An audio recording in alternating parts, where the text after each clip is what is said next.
I'm Robert Noll, number 230 daily blues lesson of 365 shorts.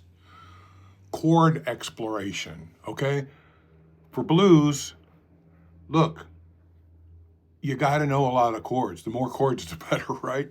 So I like to look at it in forms. Form 1 chords, if I'm in the key of A, form 2 chords, key of A, form 3, form 4, form 5, and then back to form 1.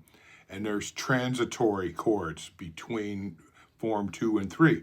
So if I just look at form 1, I look at my scale, my Trinity chord scale arpeggio. But I got this wonderful A7 in my open, and that can become a movable chord as well. But I also have these 3 notes here, this triad, right? So how great is that? I can add a root here. You know, I can explore form 1 A7. So, you know, I could go through my whole blues progression using those form 1 chords, you know, my E. And so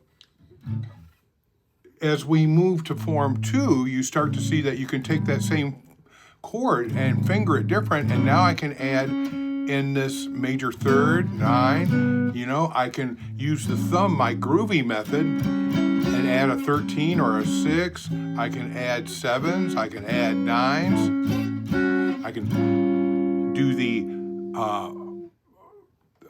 the minor 6, which is a +5, right? I can flat 9, +9, altered chords.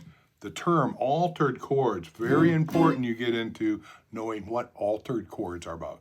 So you need to do some chord studies because all of these A's, you know, I've got these form 2s, and you'll see me play blues and I'll use just different forms all the time because the bass in this no root 9th chord, I love it that my major third is in the bass.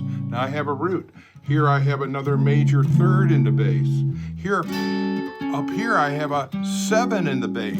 This would be like an A13, right? And then I have 5 in the bass in this A. And then I have a 9th chord with either a root or a 5. Same thing with the 7, root or 5. You know, so these would be my form. I'm looking at form 4 chords. And I have this little form 3 area, which is my 7th chords. And I can have 7s, and I can have the major third, and let's not forget the suspended chords. Then form 5 chords.